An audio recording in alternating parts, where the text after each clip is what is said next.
Régent, les gars, il paraît-il que des commerçants vendent des motos aux terroristes depuis la frontière Mauritanie-Mali. C'est-à-dire, pendant qu'il y a des gens qui souffrent dans cette lutte contre le terrorisme, il y a malheureusement des gens qui se font d'argent dans ça.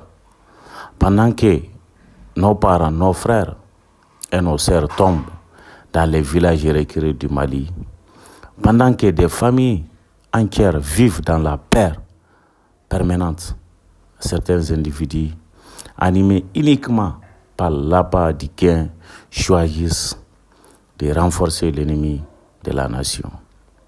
Cette réalité est douloureuse, choquante, mais elle doit être dite avec courage et responsabilité.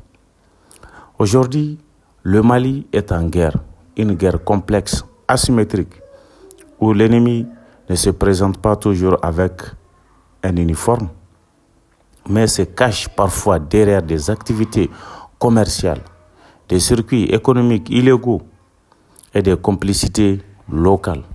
Il faut avoir le courage de reconnaître que certains commerçants maliens, sans foi ni conscience, sont prêts à tout pour gagner de l'argent facilement, même si cela signifie contribuer indirectement à la mort de leurs propres compatriotes. Des gens ont personnellement fait de tout leur possible pour alerter certaines autorités compétentes sur l'arrivée d'un important lot de motos neuves made in China entrées sur le territoire national via la Mauritanie. Ces motos, tout le monde les sait aujourd'hui, sont devenues un outil stratégique pour les groupes armés terroristes. Mobilité, rapidité et accès aux zones forestières. Capacité de frapper et de fuite. Ce n'est pas un simple commerce anodin, c'est un enjeu sécuritaire majeur. Plus grave encore, certaines cargaisons quittent Bamako ou Mopti pour être acheminées jusque dans les profondeurs des forêts, hors de tout circuit normal. Qui les transporte? Qui les protège? Qui ferme les yeux? Ce sont des questions légitimes que tout patriote doit se poser. Car cependant, ces motos circulent librement. Nos soldats risquent leur vie chaque jour pour défendre l'intégrité territoriale du Mali.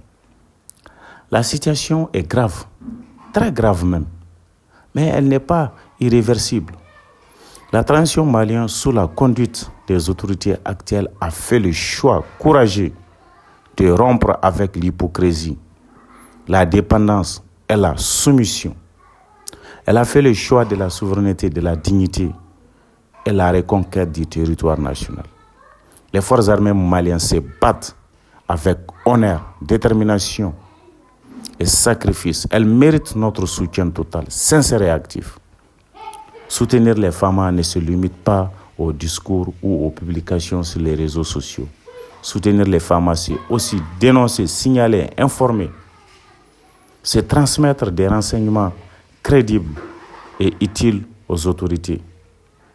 Car il faut le dire clairement, la guerre repose avant tout sur l'information. Aucune armée au monde ne peut gagner une guerre sans renseignements fiables, précis et exploitables. Cependant, il faut aussi avoir l'honnêteté de reconnaître certaines difficultés. Trop souvent, les renseignements transmis sont traités avec retard. Trop souvent, la réponse arrive quand il est déjà trop tard.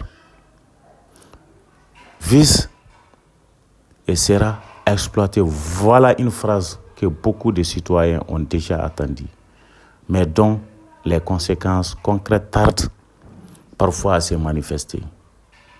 Les numéros verts communiqués par les autorités, censés faciliter la transmission rapide des informations, ne fonctionnent pas correctement d'après certaines personnes.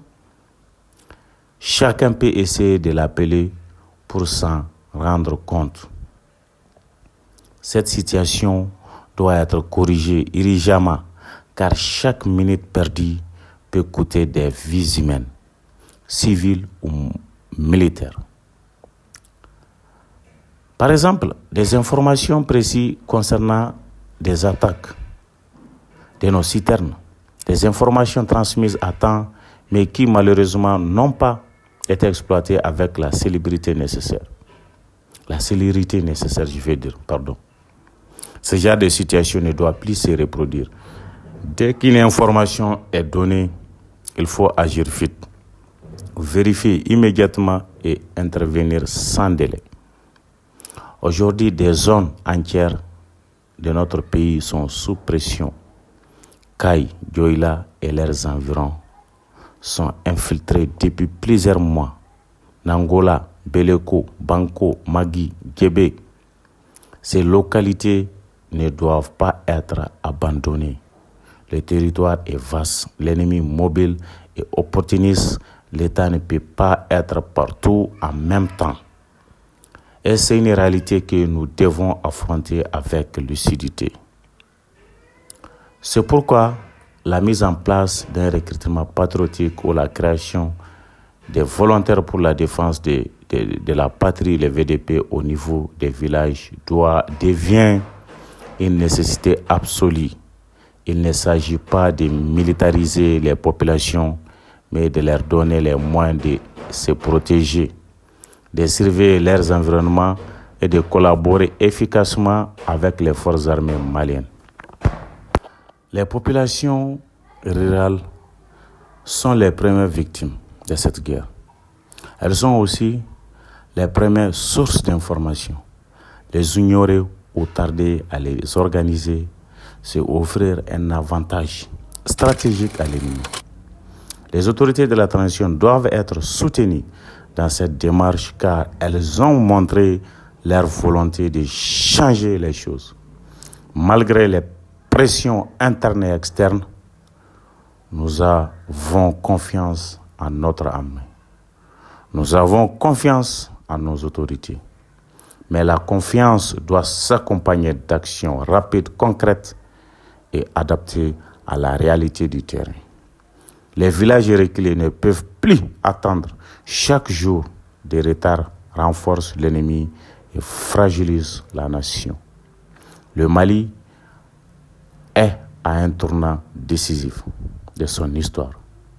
Soit nous faisons bloc, soit nous laissons la trahison, la cupidité et la négligence nous affaiblir davantage. L'heure n'est plus à l'indifférence. L'heure est à la vigilance, à la responsabilité et à l'engagement patriotique. Ne prenez jamais l'information à la légère.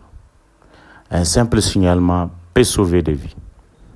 Un retard peut provoquer un drame. Aux autorités de la transition, nous disions continuer le combat, corriger les insuffisances, à renforcer les mécanismes de renseignement et d'intervention rapide. Aux citoyens, nous disons soyez vigilants, courageux et patriotes. Le Mali se défend avec des armes, mais aussi avec des informations. Vive les forces armées maliennes. Vive le Mali. Vive le Mali souverain et debout.